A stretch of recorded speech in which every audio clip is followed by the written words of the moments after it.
it just felt like everything was flourishing here. And it was not LA, which was really nice for a moment. So I kind of had this plan where I was going to go back and forth, and I was working on my screenplay here, and I was going back to LA, and I went back one time, and I think I was like, that's it. I don't want that kind of life anymore. So the only disadvantages to Fairfield that I saw at the time, I was 27, 28, was we didn't have a yoga studio that had like a full slate of classes, and we didn't have a spin studio, which I had also thoroughly enjoyed. That was kind of like my LA world, was like, okay, I do have to go work at Warner Brothers, but afterwards I get to go to yoga, I get to spin. And so, and the other thing that Fairfield didn't have, I guess, was a lot of job opportunities. So I guess the desire for these types of activities, I decided to become an entrepreneur. I didn't really know that's what I was doing at the time, but I just knew I had to create these opportunities for myself, and I figured some other people would come along the way. So in 2009, I opened Open Space Studio and ran that business for, I guess, until right before COVID. Didn't know about COVID, but ended up selling the business to a friend a month before COVID happened, which I guess was lucky on my part, not so lucky on her part. And the reason ultimately that I sold that was just a lot of other things were going on. And the other thing in Los Angeles at the time that I enjoyed a lot was kombucha. I don't know, has everyone in here ever had kombucha? I mean, pretty much by now, most people know what it is. So at that time, it was still new, kind of a newer product, kind of a weird product. And GT Dave's kombucha was really the only kombucha you could get. And it was sort of maybe making its way to the Midwest. But I thought, hey, this is, an opportunity to create a Midwest brand.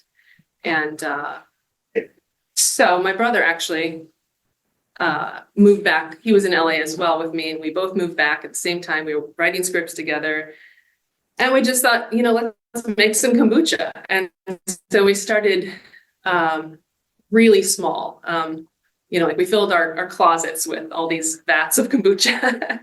And I had started my yoga studio, so we started kind of like a kombucha club. So we weren't licensed yet, but we're like, let's just put it in flip top bottles. Let's test the market. Let's see if people like this. And so that's one of the things I think I want to kind of share and discuss is how small can you start, and the advantages of starting small and getting things going, testing the market.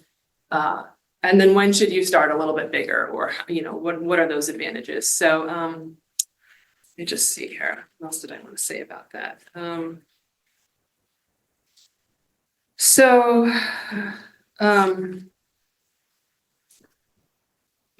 the other, point that I'll make is we had no startup funds, nothing at all. So we were still, I was briefly working a job at the David Lynch Foundation. My brother was doing some online work for some companies, and my mom, who's the third owner of our businesses, is a massage therapist. So we all kept our day jobs, and we started as small as we could. We knew that based on sort of the trial at my yoga studio selling kombucha that it was going well. So we bought we rented a small little space at the old Ideal Ready Mix, and we converted it into a kitchen that could be certified by the state.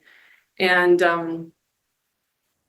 we really kind of taught ourselves everything we had to know about the food business. Like I said, I had no experience in business. I had no experience in food production or anything like that. So there was a lot of Googling, a lot of learning along the way. And it was really just marching through all of how do we address this question? Let's answer it. And then all the questions along the way, we just had to make sure we were moving forward. And that was also a time when local food was really kind of having its heyday, I would say, really coming into its own. Whole Foods had local foragers who would kind of scour around for brands that they wanted to bring in. They still have that, but it's just a little different these days. It's like not quite as, I think, robust as the program had been at that point. Now they're owned by Amazon, so you can read into that. Like you will. So fortunately, one day we had more kombucha than we knew. Oh, I will show this real quick. Sorry. There. Okay, so this is just, maybe you remember our brand. We Oh, yes. have a variety of stores around here. This is my mother Deb and my brother Jack. And I also put my kids up here because as all this was going on, I had 2 little kids, which, it was a lot, but, I just kind of wanted to share that as a family business, you just do what you can. Each of my kids kind of came along, like Liam came along with the kombucha business growth, and my daughter Audrey came along when we launched our ice cream business. So in some ways, I feel like they brought this kind of energy along with them, and they were, they were my first tasters of different things. Maybe not the ice cream right away when they were babies, but later on. And then this is my husband Brian, who helped out tremendously throughout all of this. So we're making our kombucha, and we got into Whole Foods Midwest region, which was about 6 or 7 states. And we got distribution. So for a while, my mom would pack our kombucha into the back of her SUV in coolers, and we'd drive it around to Des Moines, Iowa City, to the new pie co-ops, because we didn't have distribution. But then one day a truck showed up, and we had product on a pallet, and it took it away. So that was a huge step forward, to not have to drive our product around again. So this business, by all means was successful, but what we realized was there were a lot of other brands coming up at the same time making, kombucha. And so the other component, besides figuring out the right scale to start, is making sure that you have a product that is truly unique and truly differentiated. And our kombucha was really good. Everyone loved it. We had, rave reviews. It was better than all the other brands, but being better isn't quite enough in a marketplace. If you're not different, if you don't have that kind of competitive differentiation, then, it's kind of hard for the people who have all the buying power to pick you over someone else. That ultimately they're looking for how much money are you going to give them to promote your product or to be on the shelf. And so we kind of felt at that point it was a bit of a race to the bottom, meaning we're going to have to sell a lot of kombucha. We're going to have to mark our product down a lot in order to really be successful. And so far at that point, we had kind of used, I guess, all the kind of tools and tricks we could to say, hey, we're local, we're not going to pay to get on the shelf. And people were really receptive to that. But growing beyond that was going to be a big investment. And at that point, sometimes people take on investors. We just didn't, we're very risk averse, I suppose, in that sense. So everything that we made, like I said, we were working our side businesses, and then everything we made kind of just kept turning over so that we could continue to grow our business. We did have one huge windfall. So at a certain point, that Ideal Ready Mix space was very small. I will point out here too, this was our original bottle labeling machine. So I don't know if people can see it on the screen on the Zoom, but it was 2 rolling pins. And this came about because we ordered about a $3,000 labeling machine, and it was garbage. It was terrible. So I sent that back, and I was like, this is going to work so much better. So anyway, just the things that, I think it's really important to feel like you can be an expert in your own business. You don't have to do things the way everybody else does, and be willing to kind of like innovate and say no to certain things that might seem like good opportunities if they cost too much, I guess. We did get a huge windfall in 2000. I guess that'd be 13 or 14. We won a grant from Mission Main Street, Chase Bank Mission Main Street, and that allowed us to build a kombucha facility. So we were building a legit brewery that had tanks and a real bottling line, real labeler, and that helped our growth expand from just Iowa to that Midwest region that I was talking about earlier.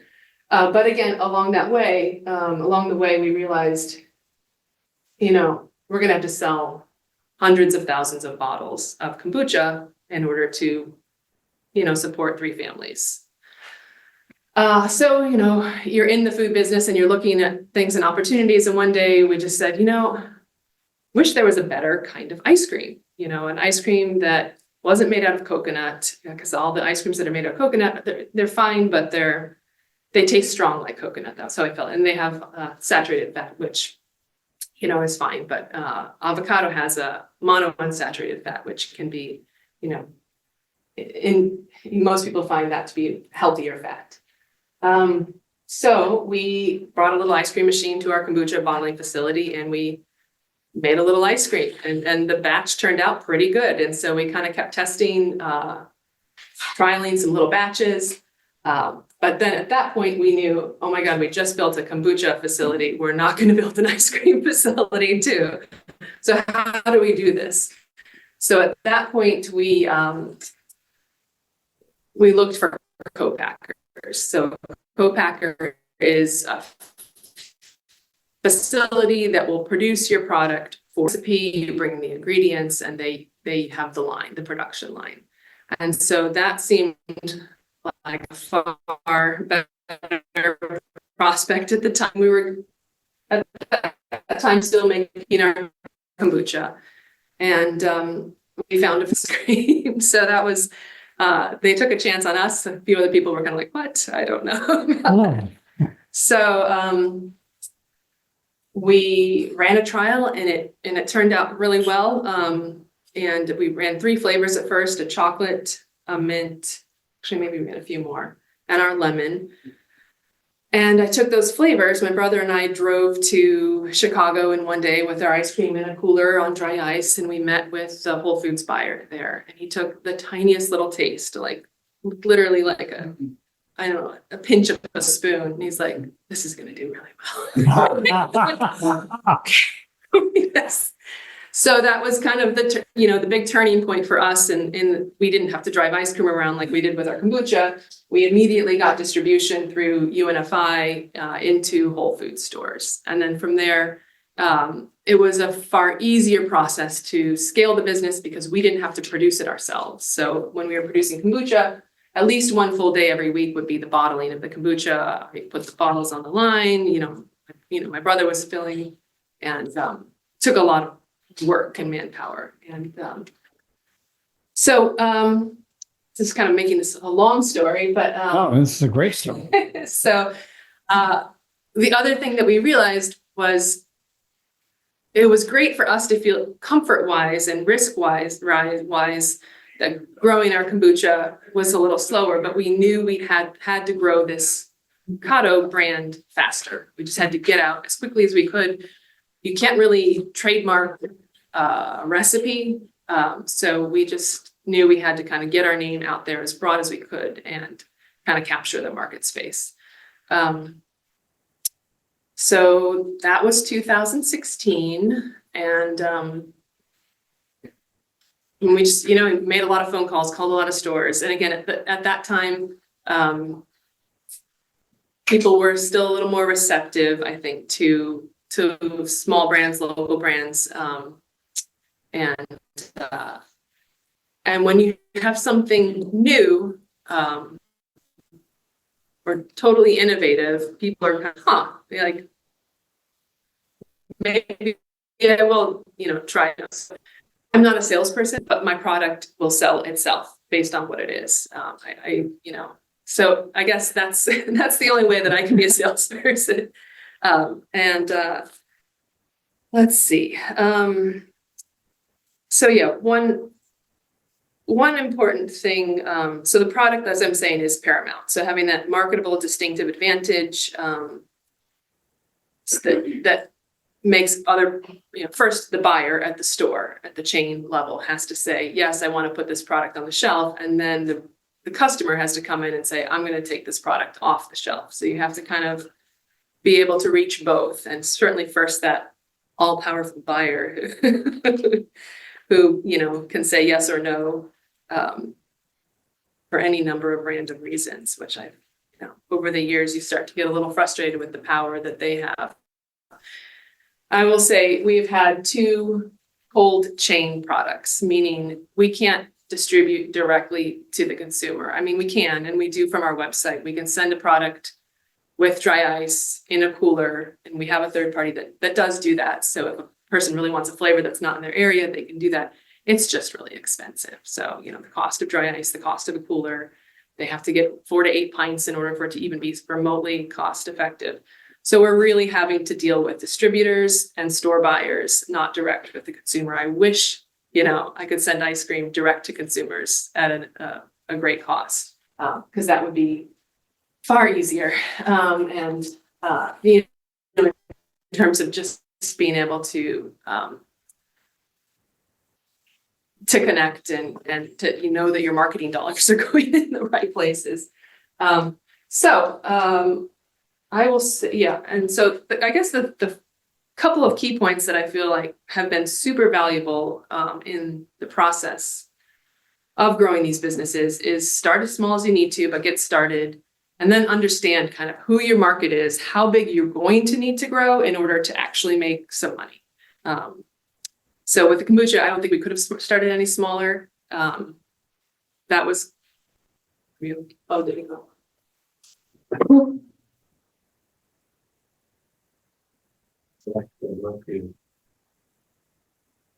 Oh, how do you use it? Yeah. Let's see. Up arrow. This thing.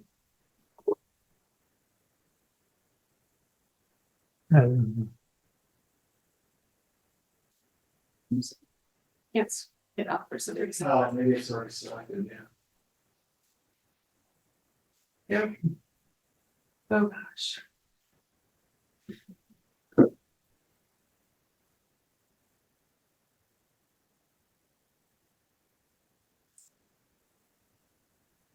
Beyond number one. Yeah, it's in my one, I think we. So much.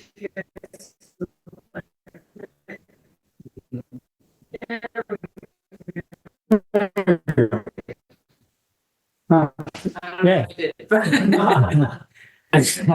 Persistence. So you're going to get a lot of no's, and then sometimes you get the yeses. So you keep plodding ahead. So yeah, start as small as you can and understand the level of risk. So what I've seen over the years is some brands take on a little too much risk, meaning, then this is the other point I want to make, is you really have to live by the numbers.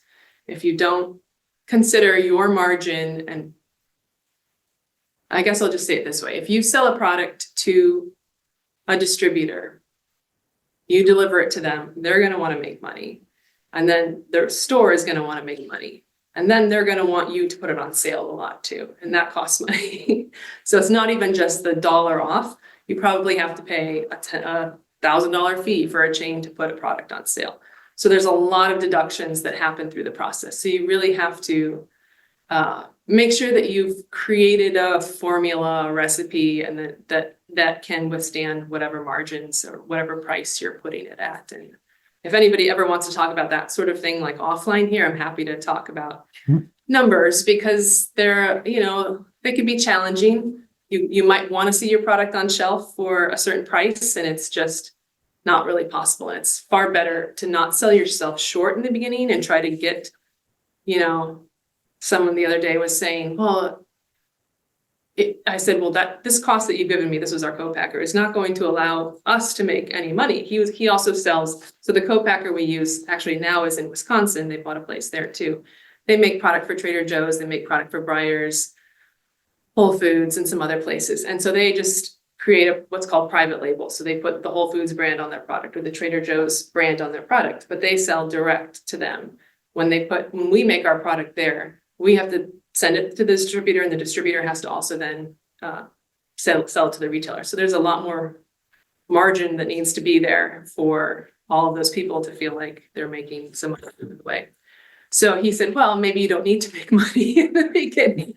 Some kind of comment like that. And I was just like, we don't put money into the beginning. We're never going to get it out of it. So I guess I'll go through a few of these slides and talk a little bit more about Cado, which we've been doing. So around 2018, after about the first year and a half of producing Cado, we just decided it was too hard to be divided with our attention. So we just kind of let the kombucha business go. We dismantled the brewery, sold off the parts. It was a little sad, but it was also like, okay, sometimes you have to let dreams end and continue on with another one. And so what I'm going to share next is just kind of a few slides. This is what I typically send off to a buyer at like, like the Hy-Vee buyer who resides in Des Moines, or, and he's kind of in charge of what's on the shelf at all of the Hy-Vees or Whole Foods. And usually these buyers review the category once a year. And so they'll have a meeting with you and you'll find out, am I going to be on the shelf this next year? Will they add anything? Will they cut anything? That sort of thing. So, Cado, the ice cream you never knew you always wanted. And that is, because we are truly an ice cream you can feel good about. So this is where, as I mentioned earlier, that how are we different to kind of identify what's the problem with other brands, and to find that it's high in sugar, it's often made with corn syrup, cheap fillers, so all of these things. We are the solution. We're the only good fat ice cream on the market. And we're in this relationship that's better for you health relationship. You're not gonna, and oftentimes I'll reference my father-in-law who had a heart attack and he can't eat ice cream anymore, but he eats Cado pretty regularly. So, and that's just another picture of us. There are some certifications that can be helpful along the way. I'll just briefly mention, we're a certified women-owned business. In theory, that can help. Sometimes it doesn't always feel like it is, but sometimes you don't pay as much to get on shelves. Or people might look at your brand maybe a little bit more than another brand. Let's see. And then,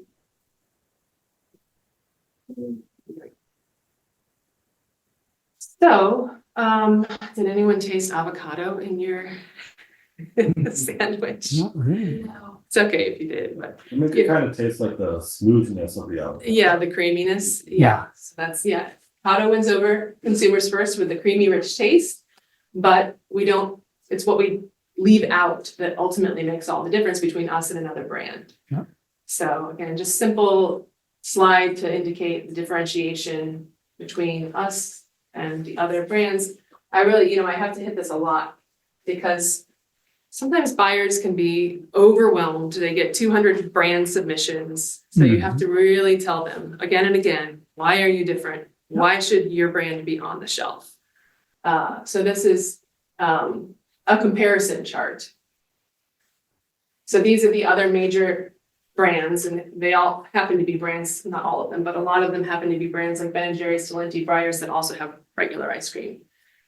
And then there's the So Delicious and Oatly. So these are the top 6 dairy-free brands in the marketplace. And hopefully you can see all of them have saturated fat except for our brand. So I try to emphasize that a lot. We have less sugar, we have all those good call outs made with organic ingredients, those sorts of things. I have the slide on here. So I have one friend who said to me, why don't you make a cardamom flavor? Why don't you make a rose flavor? She loves all the different flavors. And for us, we wanted to be really aware that, avocado is kind of weird as it is, right? So if we made weird flavors in an avocado base, what appeal would we have? Most people buy vanilla, like the best-selling ice cream flavor out there is actually vanilla, believe it or not. And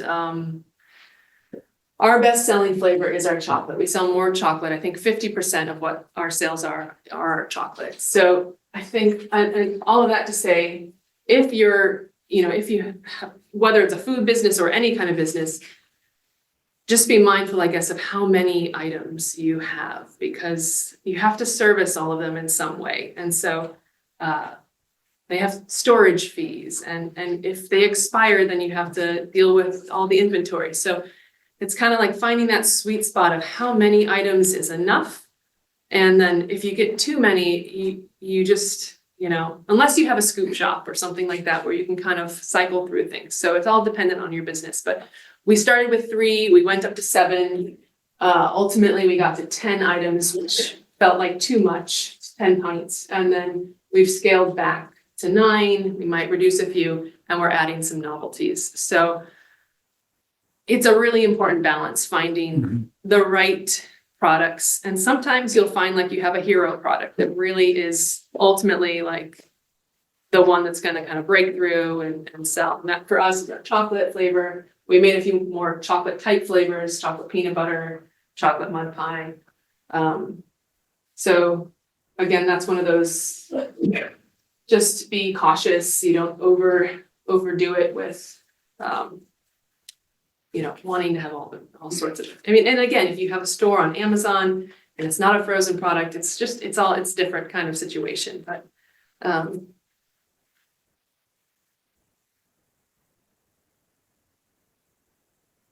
yeah, so again, this is kind of what I was just talking about, finding that hero product in your product line and really getting as much mileage out of it as you can. For us, that was our deep dark chocolate pint. We sell more of this per store. So a lot of times when people are looking, we may not have the same distribution as like a So Delicious brand. They have, of all the distribution points, significantly more than we have.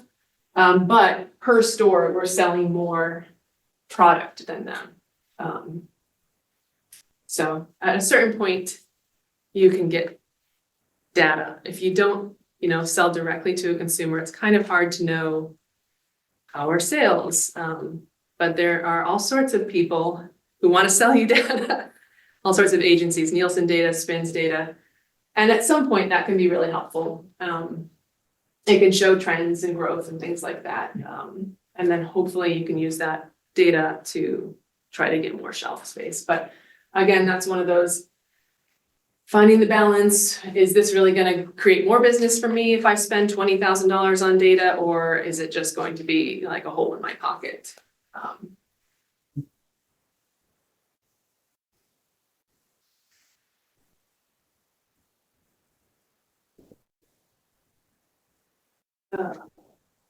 This is,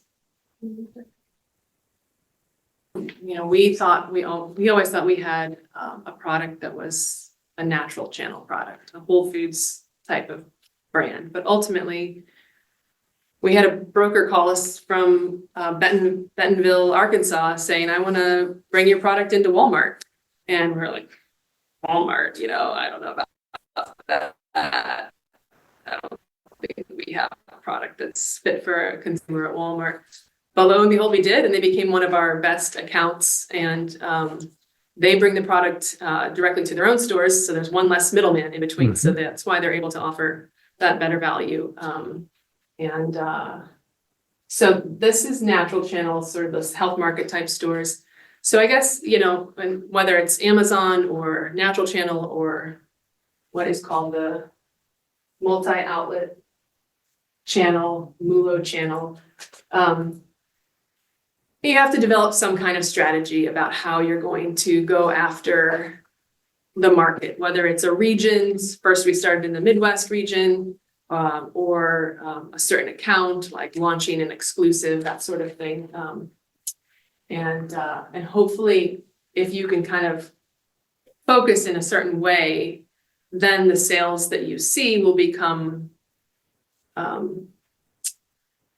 substantial enough to signal to other markets, hey, look at this over here, look at this growth. It's 500% growth over last year. Like, let's bring that brand into our region too.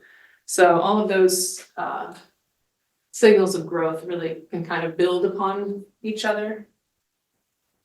And then of course, what is a food business or any business without social media and press and creating a following of people that like your brand. So for us, again, very conservative family business. We've not ever really paid a lot for press. I mean, I get emails like every other day, like, hey, we want to, feature you at this gift bag, whatever, at the Emmys or whatever, whatever it is, like, or we want to feature you on this segment of TV in Seattle. And all of those things come with a pretty heavy price tag and probably don't show any kind of return on investment. So we've really relied on a lot of organic,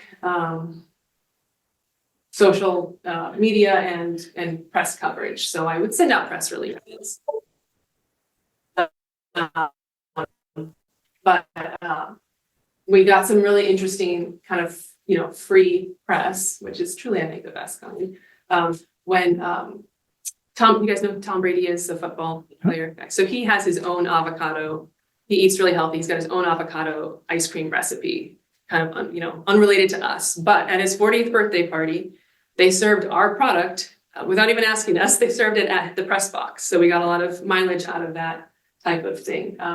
These are things you can't like go out and figure out how to do, but you just have to kind of, if you get your name out there enough, whatever you're doing, hopefully you get picked up. Like we were featured in Consumer Reports or Good Morning America. Those sorts of things just happened naturally through the process.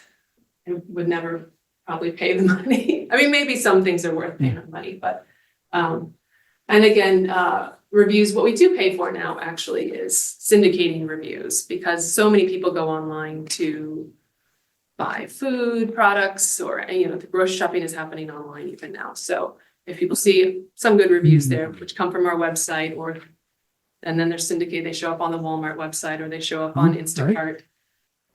I think as a buyer, I look at those reviews. So I think that was a valuable investment to make.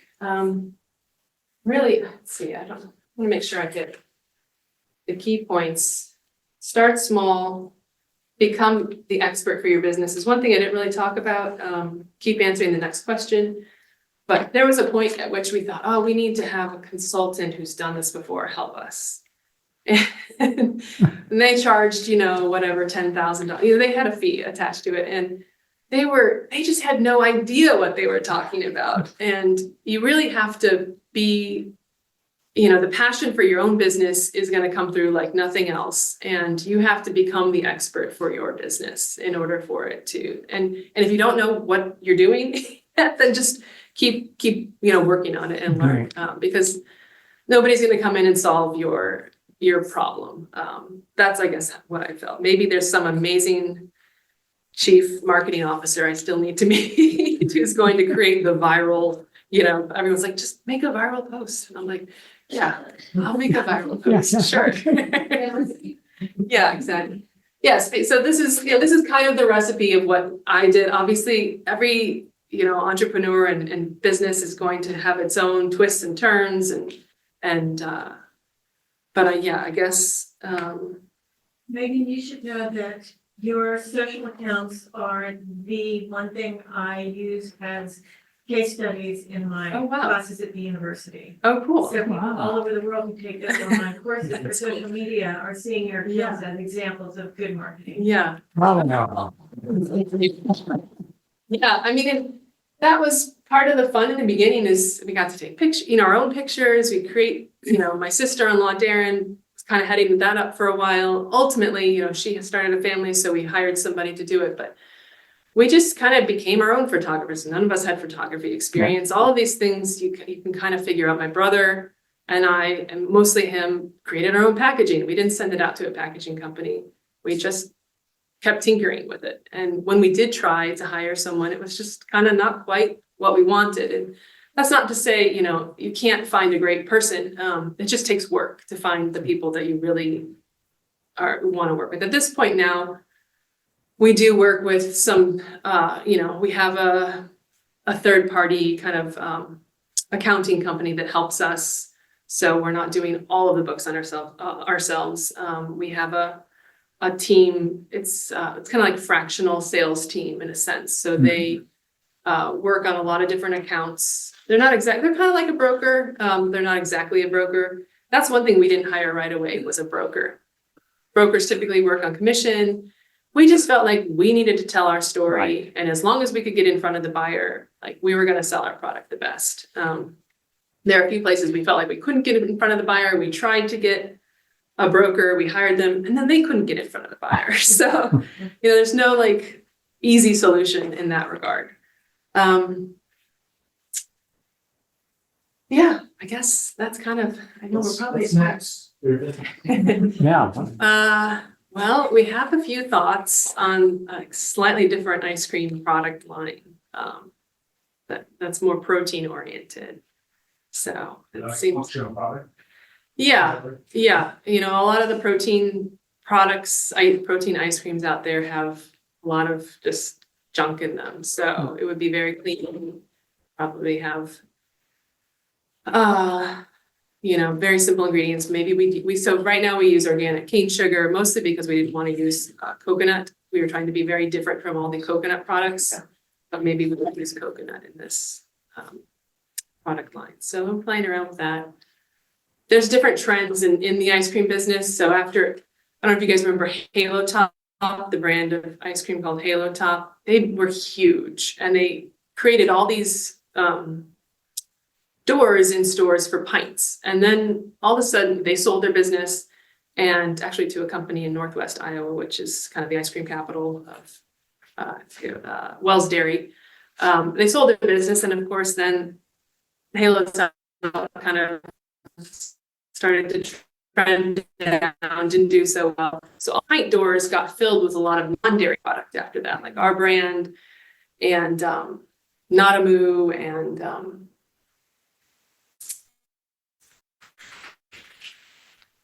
some of these other brands. Then COVID happened, and all of a sudden people were really concerned about value, and kind of over the market. Healthy ice cream, non-dairy ice cream, and too much of the same. So then store buyers, I guess I'm just kind of giving you a lay of like what can happen in an industry, in a brand. So there was this kind of big space for non-dairy, even with companies went public, their share price is huge, and it's a volatile business.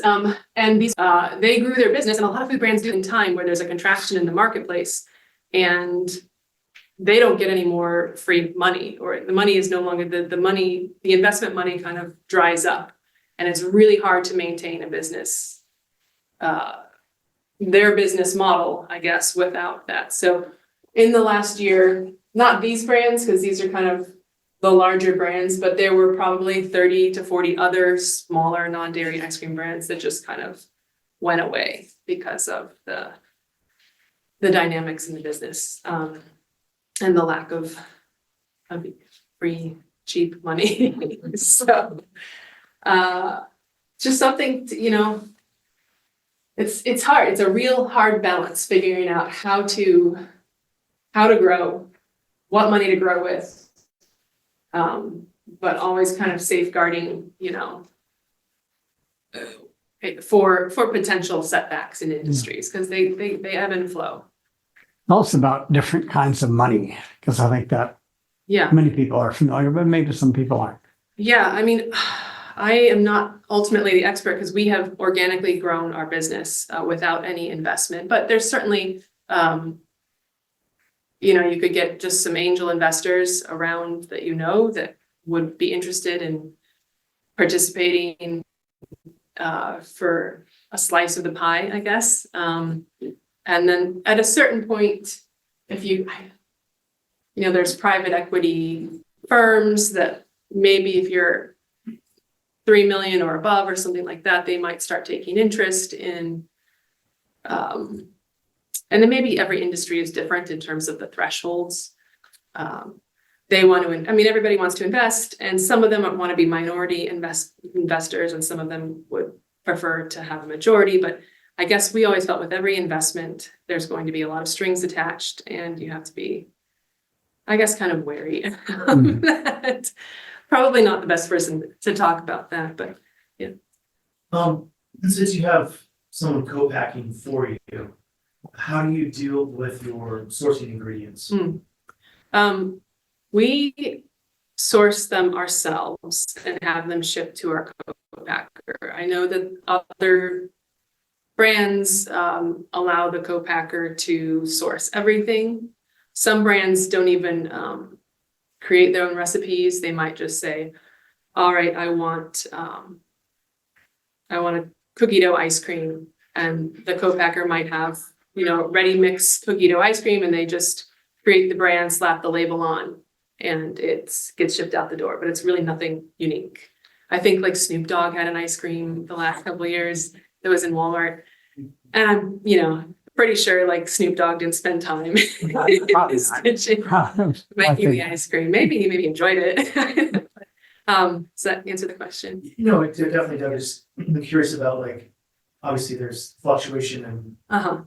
Sometimes we contract ingredients for a whole year. Okay. So yeah, there's a lot of fluctuation. Cocoa industry was kind of intense earlier this year. Vanilla, when we source our vanilla, sometimes tropical storm, those sorts of things can affect the cost. But over the last 10 years, we've developed some pretty good relationships with suppliers. And yeah, you just have to, again, comes back to that margin, having a little bit of buffer for ingredients costs to go up and down a little bit. There have been times where freight costs have been really high, shipping our product around the country because of diesel costs. Yeah, you never know, but yeah. Yeah, once again, the sugar comes in down, but to me, it seems a little high. Because Yeah. they're trying to, I guess, market it. Yeah, it's a great question. We get it a lot. The sugar is less than Ben and Jerry's, but it's a dessert, and we are just kind of averse to using the allulose, the kind of the sugar alcohols that can affect people's stomachs in certain ways. And yeah, which is why maybe in some of our next, it's definitely, we've talked about doing a completely fruit based popsicle type thing. So, using whether it's apple juice or banana, and everybody, the conversation of sugar is kind of a nuanced one in terms of whether you think how it affects your body, the spike that maybe fructose might still give you if you're having a lot of fruit versus, regular cane sugar. So yes, there's always that desire, I think, because for us, ultimately, we created this product so we could eat it ourselves and enjoy it. And so we want it to be as, and our diets, personally within our own family kind of evolve over time too, based on people just wanting to be even more healthier than you were, 10 years ago. So it would be nice. Yeah, and we'll keep working on that. And then with the protein, what sources would you plan to use if you already have an idea? Yeah, so there's, 2 ways to go. Obviously, if it's a Cado branded product, it would be vegan. So, but we've also thought about using a whey protein and creating a different brand, because it's interesting that the dairy-free ice cream market at first, feels huge, right? But ultimately the ice cream market, the dairy market is so much larger. Yeah. And so, a really clean, grass-fed, organic whey type line might be a direction we go to, but it would be separate from Cado. Would you consume that product? Are you vegan? Yeah, so I'm not vegan, and actually no one in my family is vegan. But we eat mostly plant-based. I don't cook meat at home, but this is just kind of growing up in Fairfield sort of stuff. And I think our orientation, I appreciate everybody who's vegan for vegan animal reasons too. And it's always like,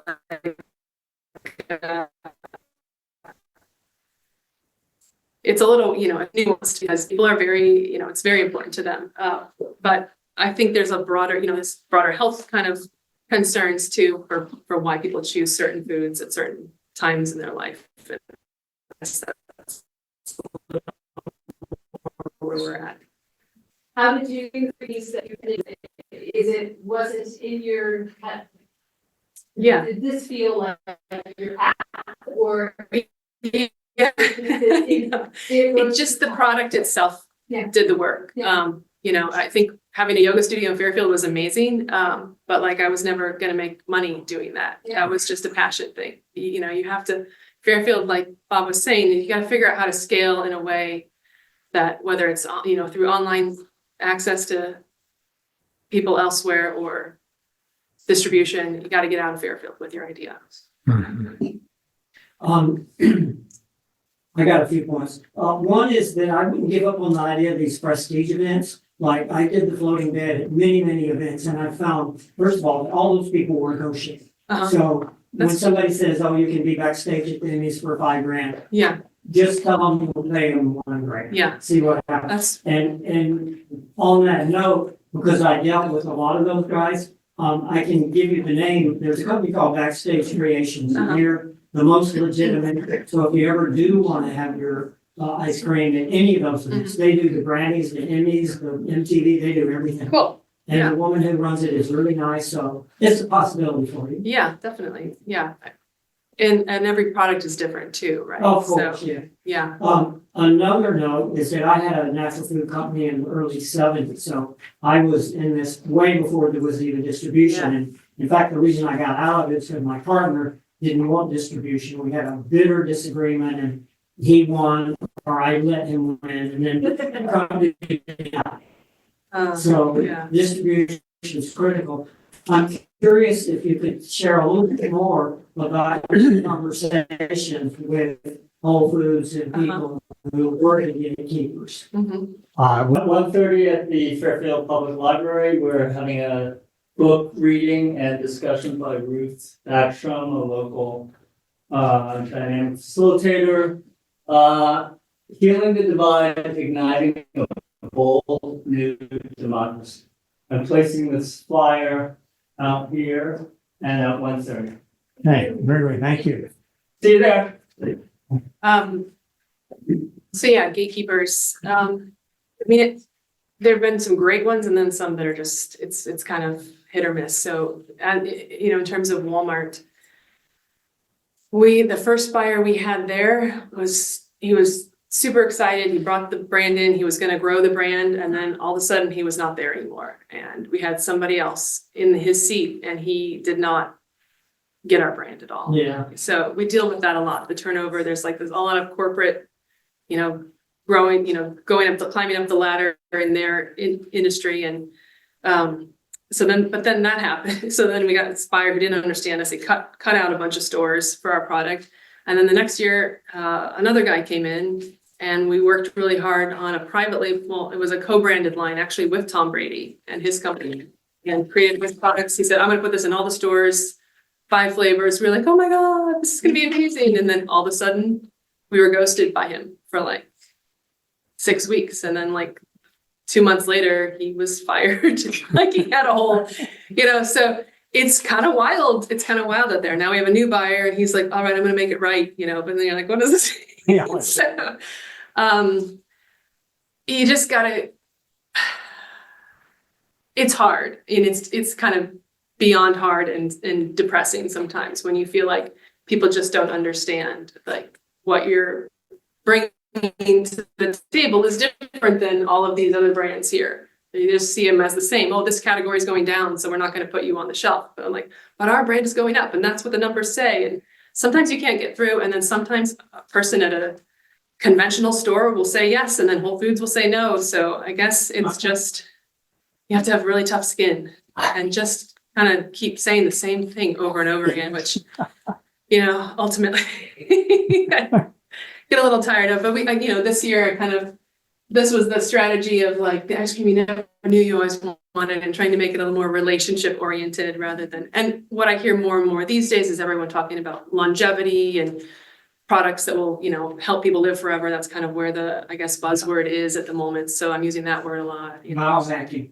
biohacking. Yeah. Yeah. It's a journey. Oh, Megan, Sure. that's great. Hello.